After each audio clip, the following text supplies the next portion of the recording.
Some men shout when challenged, others panic. A few call lawyers, but the most dangerous kind, the one who says nothing, documents everything and waits.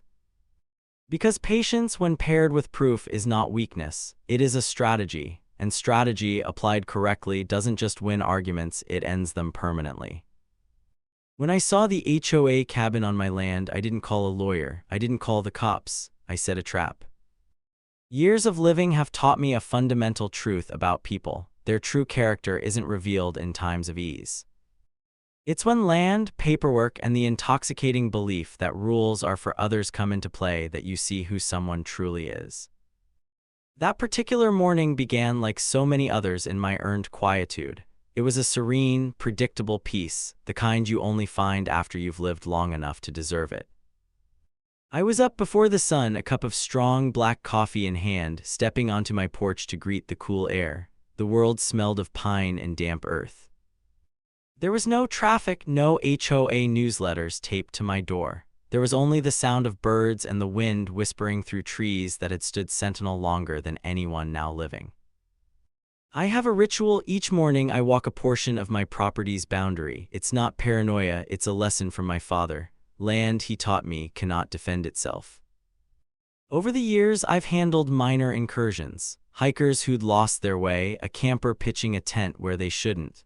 One time, a couple attempted to park their RV by the creek. Those encounters always concluded with a civil conversation and a sheepish apology. Most people, once they understand a boundary, are quick to respect it. That's why the sight that greeted me that morning sent a chill through my stomach. At first, my mind didn't process it as an intrusion, merely a shape. It was an anomaly of straight lines where there should only be the gentle, sloping curves of the forest, a rigid structure slicing through the natural flow of the woods. I paused my walk, squinting through the dense foliage. This was no tent, it was no simple shed, it was a cabin. It was constructed of new lumber, with clean, sharp angles and glass windows that glinted in the early morning light. This was the kind of structure that required planning, investment, and an audacious level of confidence. This was not something built by mistake. I didn't charge toward it. My voice didn't rise in anger. I felt something colder, more calculated. When someone erects a building like that, deep within territory they don't own, they aren't hoping for your ignorance. They are issuing a challenge. I stood there for a long moment, the sounds of the forest awakening around me. Then I pulled out my phone and opened the GPS mapping application. I saw the parcel lines, the survey overlays, the coordinates I knew by heart. I checked it once, then a second time. I cross-referenced the digital data with my father's original paper survey. There was no room for error. The cabin was firmly inside my property line, not close to it, not bordering it, decisively inside. That's when the reality of the situation solidified. This wasn't a misunderstanding. This wasn't a case of careless research. This was a calculated gamble, a bet that I would hesitate, complain, argue, and eventually grow weary and give in. People of that mindset don't fear confrontation, they fear documentation. I took a series of photographs. Not dramatic shots, but wide angles, detailed close-ups, each one automatically stamped with the time and location. These were images that didn't argue, they simply stated a fact. Then I turned and walked back to my house, the coffee still warm in my hand. I didn't call anyone, not yet. Reacting emotionally is a forfeiture of control. I had no interest in reacting. I was interested in gathering ammunition. I wanted to discover just how far they would push when they believed no one was documenting their every move. That cabin wasn't the problem, it was an invitation, and before the sun had fully risen, I had already decided on my response. I didn't return to the cabin immediately. That might seem counterintuitive, but rushing is how you overlook critical details. It's a lesson I've learned over decades, whether dealing with machinery, contracts, or people. Haste conceals, patience reveals. So I finished my coffee and let the morning settle into its rhythm. Then I took my truck keys and drove the long way, approaching the site from a lower ridge instead of my usual trail. I parked the truck a good distance away and proceeded on foot to the edge of the clearing. I stood there, observing, longer than was strictly necessary. I felt no anger, no confusion. Just a cold clarity, this situation was not about a cabin, it was about establishing leverage. Homeowners associations don't act swiftly unless they believe time is an ally. Their strategy is often to build first and argue later, relying on the power of momentum. If an object stands for a sufficient length of time, people begin to accept its presence. When they cease to question it, it becomes an established fact, and once established, they call it tradition. I was determined not to let it get to that stage. That's when I made my first calculated move. I walked back to my truck and retrieved two items I always keep stowed behind the seat: a steel T-post and a roll of bright red private property, no trespassing signs. The inexpensive, garish kind that are impossible to ignore. I didn't place them directly beside the cabin, that would have been too obvious. Instead, I walked down the faint path I had noticed, the one leading back toward the HOA subdivision. I followed it to a narrow bottleneck, a point that anyone approaching from their side would have to pass. There, I drove the post firmly into the ground.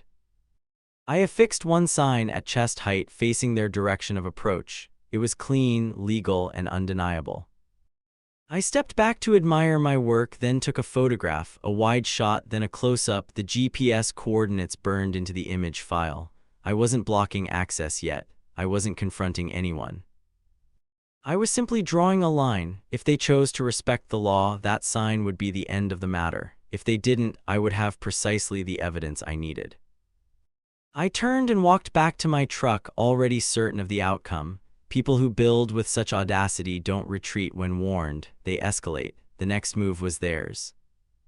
The sign made it through the night. I knew this because the next morning, before my coffee had even finished brewing, my phone chimed with a motion alert. One of the trail cameras positioned along the lower ridge had detected activity. I didn't hurry. I poured my coffee, sat down, and took a sip. Only then did I open the video clip. Headlights sliced through the pre-dawn gloom. An unfamiliar SUV rolled to a halt right at the choke point in the path. Doors opened, and low, irritated voices drifted through the trees. A flashlight beam swept across the brush before landing directly on my sign. Someone laughed. It wasn't a nervous laugh, but one of pure annoyance, the kind that says, "Who does this person think he is?" A woman stepped into the camera's frame. She had a blonde bob, a tidy jacket, and carried a clipboard under one arm as if it were a scepter of authority. She leaned in, read the sign, and slowly shook her head, a smile on her face that didn't reach her eyes. Her words were inaudible, but their dismissive, certain tone was unmistakable. She pointed at the sign, then down the path toward her cabin. One of the men with her gestured, as if ready to pull the post from the ground right then and there. She stopped him with a single raised hand. Not yet. That was my first glimpse of Karen. By mid-morning, she was at my gate. I didn't hear her vehicle approach, only the engine cutting out, followed by a car door slamming with unnecessary force. When I stepped onto the porch, she was already marching toward me, clipboard in hand, posture ramrod straight. A fixed smile plastered on her face as if she were about to explain something for my own good.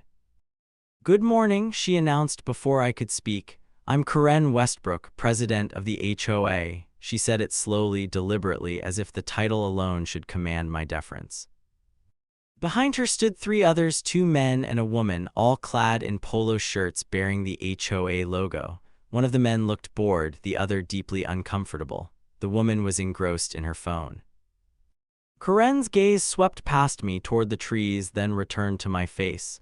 "We noticed a sign this morning," she said, "along the access trail." I waited. "It's creating some confusion," she continued. "That area has traditionally been used by our community." There it was, not a question but a declaration. I nodded once. "It's my land." Her smile tightened infinitesimally. "Well," she said, tapping her clipboard, "this section has historically been treated as shared space. There's been a cabin there for—" "No," I interrupted, my voice calm and even. "There hasn't," she blinked, not from surprise but from pure irritation. I didn't raise my voice. I didn't brandish any papers. I didn't gesture toward the woods. I simply let the silence hang in the air. Karen recovered quickly. "Perhaps you're not familiar with the local arrangements," she said, her tone condescending. Our board approved the structure as a community retreat. It's well within our jurisdiction. That's when I asked my first real question. When did the board vote on it? Her eyes flickered to her clipboard, then back to me. It was discussed internally, she said evasively. I don't have the minutes on hand, but I'm not asking about a discussion, I said. I'm asking about a vote. The man standing to her left shifted his weight. He wasn't looking at me, his gaze was fixed on the gravel at his feet. It was a look of resignation. Karen cleared her throat. The board authorized me to proceed. That's not a vote, I stated plainly. Her smile tightened again. Look, she said, lowering her voice into a conspiratorial tone, you just moved back here. There's no need to start things off on the wrong foot. We value cooperation. So do I said. She nodded, mistaking my statement for agreement. That sign, she said, gesturing vaguely toward the woods, it needs to come down, it's misleading. I met her gaze directly. The sign stays, her jaw set. You don't have the authority to restrict access, she declared. I do, I replied. On my land. You're creating a problem where there doesn't need to be one, she snapped. No, I said. I'm documenting one. That's when her composure finally broke. She turned just enough to shield her face from me and said to her companions in a low, sharp tone, take care of it. The uncomfortable-looking man hesitated. Just a second, Karen noticed his reluctance. She glared at him as if hesitation were a form of betrayal. Now, she commanded. I didn't move. I didn't try to stop them. I didn't say another word. They left, and I remained on my porch long after the sound of their SUV faded down the road. I didn't check the cameras immediately. I didn't need to. I had left the sign standing, and Karen had just given a direct order for its removal. The next time I reviewed that footage, it wouldn't be evidence of a misunderstanding. It would be evidence of a crime. They returned that same afternoon, not under the cover of darkness, but in broad daylight. That told me everything. People who know they are in the wrong wait for the night. People who believe they are untouchable don't bother. The motion alert chimed on my phone while I was in my workshop, my hands covered in dust, the radio playing softly in the background. I didn't stop what I was doing. I finished tightening the bolt, wiped my hands, and then picked up the phone. It was the same camera, the same stretch of trail. This time, the SUV rolled in slowly with an air of confidence. The doors opened. Karen wasn't with them. She didn't need to be. Her order had been given. Two men stepped into the frame. I recognized one as the man who had hesitated on my porch. He scanned the area first, his eyes checking the trees, the ground. The other man didn't bother. He went straight for the sign. There was no discussion, no hesitation. He retrieved a pair of bolt cutters from the back of the SUV and positioned them on the twisted steel wire securing the sign to the post. With one squeeze, the wire snapped. The sign slid down and hit the dirt with a soft thud. The man who had hesitated exhaled slowly, as if hoping that would be the end of it. It wasn't. The other man stepped forward and kicked the fallen sign out of the way with contempt. Then, without a word, he planted his boot against the steel T-post and threw his full weight into it. Once, twice, the metal groaned in protest. On the third shove, the post bent forward, jutting out at an angle like a broken tooth. That was the pivotal moment, not the cut wire, not the fallen sign. It was the moment someone decided that mere damage wasn't enough. They needed to make a statement. The hesitant man turned his face away from the camera, his hands on his hips, his jaw tight. He didn't stop the act, he just couldn't bear to be seen watching it. The other man laughed, a short, sharp, dismissive sound. They dragged the sign into the brush, kicked some dirt over the base of the damaged post, and walked back to the SUV as if this were routine. As if private property was a mere inconvenience, not a legal boundary. The engine started, gravel crunched, and they were gone. I watched the clip once, then again, then frame by frame. Clear faces, clear actions, clear intent. Timestamp, GPS overlay, no ambiguity. I didn't feel anger. I felt confirmation. The question was no longer about who owned the land. It was about who had knowingly destroyed clearly marked private property after being explicitly warned. That evening, I did not replace the sign. That was a deliberate choice. People often think escalation means reacting louder, faster, bigger. It doesn't. Sometimes escalation means freezing the scene exactly as it is. I left the bent post right where it stood. I took photographs from every conceivable angle, close-ups of the cut wire, wide shots showing the severe angle of the post. I measured the distance to the nearest survey marker. I logged the time, logged the footage, and backed up everything in 3 separate locations. Then I wrote a letter, not an email, not a text. A clean, formal, boring letter, the kind of document that doesn't threaten but records. I addressed it to every member of the HOA board by name. I sent it via certified mail, requiring a signature, with digital copies sent with read receipts. In the letter, I laid out the facts dispassionately. The sign had been legally placed on my property. The individuals involved had been verbally warned. The sign had been cut down. The post had been intentionally damaged. The entire incident had been captured on video. I attached still frames from the footage, complete with timestamps and coordinates. I added one final paragraph. It stated that all structures, materials, or improvements currently located on my land were unauthorized. It informed them that the HOA had a period of 30 days to remove them. After that period, anything remaining would be considered abandoned property and would be handled accordingly. No insults, no emotion, just consequences. Karen responded within hours, not to me, but to the entire community. It was a mass email with a bold subject line filled with words like misunderstanding, safety concern, and shared access. She claimed the sign had been removed to prevent potential injury. She accused me of creating hostility. She warned residents not to engage with me directly. She didn't deny the act itself, she reframed it. And reframing, once the facts are established, is an admission of guilt. I didn't reply, I didn't comment. The next morning I replaced the sign. Same spot, same height, same wording. But this time, beneath it, I added a second laminated notice in a clean, clear font. This area is under video surveillance. No threats, no warnings, just a statement of reality. I drove the new post in deeper than before. I took photos, logged the time, logged the coordinates, and then I walked away. If Karen wanted to claim confusion, she had just lost that option. If she wanted to escalate again, she would be doing it with the full knowledge that she was being recorded. Either way, the path forward had narrowed.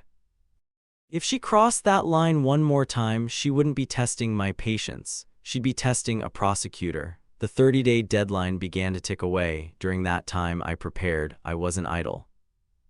I pulled aerial imagery of my property going back a decade. There was no cabin, no clearing, no access path. I saved copies from multiple sources: county GIS databases, satellite archives, historical imagery providers, to preempt any claims of manipulation. I researched easement law, prescriptive use, and adverse possession, the typical arguments HOAs employ when they've overreached and need to invent a story that sounds old enough to be true. None of the conditions applied. There had been no continuous use, no granted permission, no public notice, no taxes paid on the land, no maintenance records. There was nothing but recent construction and an abundance of misplaced confidence. I meticulously documented the cabin itself, its measurements, the materials used, its condition. I photographed every angle inside and out, not because I cared about its monetary value, but because I knew someone would later claim it was priceless. I also contacted a licensed and bonded demolition crew, not to schedule the work but simply to confirm their availability.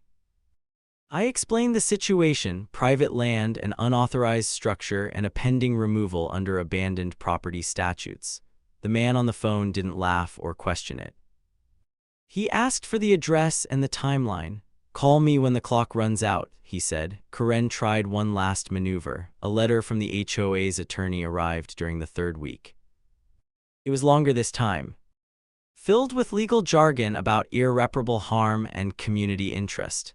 It was a warning that any removal would be considered destructive interference. I forwarded it to my own attorney. She read it, smiled once, and handed it back. "They're posturing," she said. "They know the clock is against them." That was the tell. If they genuinely believed their own story, they would have gone to court, filed for an injunction, and sought an emergency restraining order. They didn't, they sent letters. The deadline arrived and passed in silence. No demolition crew from the HOA, no removal of the cabin, no court filing, just quiet. On the morning of the 31st day, I walked down to the fence and looked at the cabin one last time. It sat there just as it had from the start, confident, unmoved, as if it assumed time itself was on its side. I checked my watch. The clock had expired.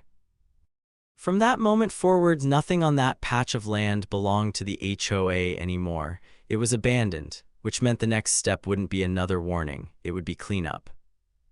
People like to say, just let the courts handle it. It sounds responsible, civilized, patient, but most of the time it's just fear dressed up in a suit. I didn't avoid the courts because I was reckless. I avoided them because I understood what waiting truly does in situations like this. Waiting creates momentum, but not for the person who is in the right. Every day that cabin remained standing, it gained a certain weight, not physical, but perceptual. It began to feel permanent, familiar, like it belonged. People would drive past, take photos near it, and speak of it as if it had always been there. That's how encroachment wins, when it's allowed to, not with a deed, but with time. I'd seen it happen before with docks, disputed access roads, and shoreline easements, where someone builds just far enough over the line, just quietly enough, and then dares you to be the villain who tears it down. The law calls it acquiescence. Common sense calls it surrender. I had already done the polite version. I had given notice. I had provided ample time. I had documented everything. And still they remained, so I asked myself a simple question: what changes if I wait? The answer was nothing good. Karen would file motions, request continuances, claim hardship, spin the narrative into a community issue, and drag it into protracted mediation, slowing the process down until exhaustion did her work for her. Meanwhile, the cabin would continue to sit there, aging into a semblance of legitimacy, transforming from an illegal structure into a disputed one. That's how you lose ground without ever taking a step back. There's another thing people don't like to talk about. Courts dislike ambiguity, but they despise urgency even more. If you wait until the situation has festered to the point of being rotten, a judge's first instinct is to freeze everything, status quo. No action, no removal, no resolution, just more time. And time favors the person who is already in the wrong and comfortable with it. I wasn't interested in comfort. I was interested in precedent. The law doesn't just care who owns the land, it cares how you protect it. You post signs, you enforce your boundaries, you document violations, you give notice, and when the deadline passes, you act. Not emotionally, but procedurally. That's the difference between demolition and vandalism. One is chaos, the other is cleanup. I reviewed the state statutes again: abandoned property, unauthorized improvements, remedies available to a landowner when notice is ignored. It was all there in black and white. There was no requirement to wait for permission from the very people who had already proven they didn't respect it. My attorney confirmed it. "You've done everything by the book," she said. "If you wait any longer, it could actually weaken your position." That was all the confirmation I needed, but I still didn't rush. I gave it 2 more days, not because they deserved it, but because timing is crucial. I wanted the gap between the deadline and the action to be clean, deliberate, and undeniable. On the second night, I walked down to the fence again. The cabin's lights were off. The structure looked smaller now, less confident, like something that knew it had overstayed its welcome but didn't know how to leave. I stood there for a long moment and thought about my father. He had built this place with his own hands, not to make a statement or prove a point, but simply to have a piece of ground that answered to him and no one else. He used to say something that had always stuck with me: if you don't deal with problems while they're small, they don't stay problems, they become neighbors. That cabin wasn't a problem anymore. It was an occupation. I turned back toward the house and made the call. The demolition crew's supervisor answered on the second ring. "The clock ran out," I said. There was a pause, then a calm reply. "We'll be there in the morning." The first engine rumbled to life at 7:02 a.m. It was a low, steady diesel groan. By the time the second truck rolled in, the fog was still clinging to the trees as if it didn't know what it was about to witness. I didn't give a speech. I didn't offer any explanations. I simply handed the crew lead a folder containing a copy of the notice, the survey map, and the police case number. He glanced at it once, nodded, and said, "We'll keep it clean." That's all I wanted. The skid steer went in first, its tracks biting into the earth that had never asked for concrete blocks or pressure-treated lumber. The bucket lifted, paused, and then pressed into the side of the cabin like it was testing a door that had already lost its lock. Wood cracked, not violently, but decisively. The first wall folded inward, new lumber snapped as if it had never been meant to last. Clean angles collapsed into raw, splintered geometry. Nails shrieked as they were torn free.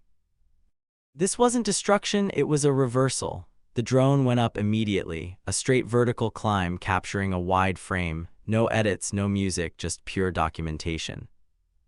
Every movement was captured, every angle accounted for. By 7:14, the roof was off. By 7:26, the walls had followed. No one cheered or rushed. The crew worked like men who knew exactly what they were allowed to do and, more importantly, what they weren't. The foundation blocks were lifted and stacked. The lumber was sorted, the metal separated. Nothing was smashed unless it was necessary. It was cleanup, not chaos. At 7:41, Karen arrived. She didn't park, she stopped her white SUV in the middle of the access road as if blocking a parade. The driver's door flew open before the engine was even off. "What the hell do you think you're doing?" Her voice cut through the sound of the machinery like breaking glass. I didn't answer immediately. I didn't even look at her right away. I waited until the operator killed the engine and the clearing fell silent, the kind of silence that makes every word feel permanent. Then I turned. "You were notified," I said. She marched toward me, her phone already up and recording, her hair perfect, sunglasses shielding her eyes. The confidence was still there, but it was cracking at the edges. "You can't do this," she snapped. "This is HOA property, this is criminal, this is—" "Stop," I said. The single flat word did just that. It stopped her.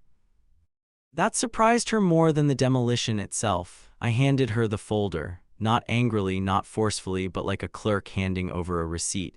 30-day notice, I said, expired yesterday. The case number is inside. Everything remaining on my land was legally abandoned. She flipped through the pages too quickly, her hands no longer steady. "This is theft," she said. "This is vandalism," I shook my head. "This is cleanup." Behind her, the crew continued their work. Lumber was being stacked neatly, metal clinking into a separate pile, the old foundation blocks loaded onto a flatbed with a care that felt almost insulting. That's when she saw it. At the edge of the clearing, just beyond my fence line on HOA land, the crew had placed the materials they had already removed. They were sorted, strapped, and tidy. Taped to the top of the stack, flapping lightly in the morning breeze, was a white envelope. The invoice, demolition services, labor, equipment, cleanup, due upon receipt. Her expression changed. Not to anger, not yet. It was something closer to disbelief. "You expect us to pay for this?" she asked incredulously. "No," I said. "I expect you to read it." She laughed then, a sharp, brittle sound. "You're finished," she said. "I'm calling my lawyer, I'm calling the police. You are finished." I nodded. "They already have the footage." That landed. Her phone lowered slightly. "What footage?" "The fence," I said. "The cut wire, the second entry. All documented, all attached to the same case number." She stared at me, and I could see the furious calculations failing behind her eyes. Then she exploded. She turned on the crew, screaming about lawsuits, six-figure damages, community rights, history, and tradition. She demanded names, demanded the machines be shut down, demanded that they acknowledge her control. No one moved. That's when she turned back to me, close enough now that I could smell her expensive, wasted perfume. "You think you've won," she hissed. "You think a judge is going to side with you after this?" I leaned in just enough for her phone's camera to catch it. "I don't need to win," I said. "I just need the record to be accurate." She froze. For the first time, she understood what this had never been about. By 9:10 a.m., the cabin was gone, not a pile of rubble, but gone. The ground where it had stood was scraped clean and raked smooth. No foundation, no footprint, just disturbed earth and tire tracks that were already beginning to fade. The lawsuit arrived the next morning. It came via courier in a manila envelope, stamped with an urgent red seal, as if urgency could alter facts. Karen didn't waste time. She never did when she believed speed could substitute for accuracy. The complaint was thick, dramatic, and expensive-looking, filled with phrases designed to intimidate people who hadn't read past the first page. Destruction of HOA property, intentional infliction of emotional distress, interference with community access, loss of use, and a demand for 6 figures in damages. They attached photos of the cabin from before the demolition, wide shots with smiling faces, folding chairs, and seasonal decorations. No dates, no coordinates, just vibes. They also included a map. I laughed out loud when I saw it.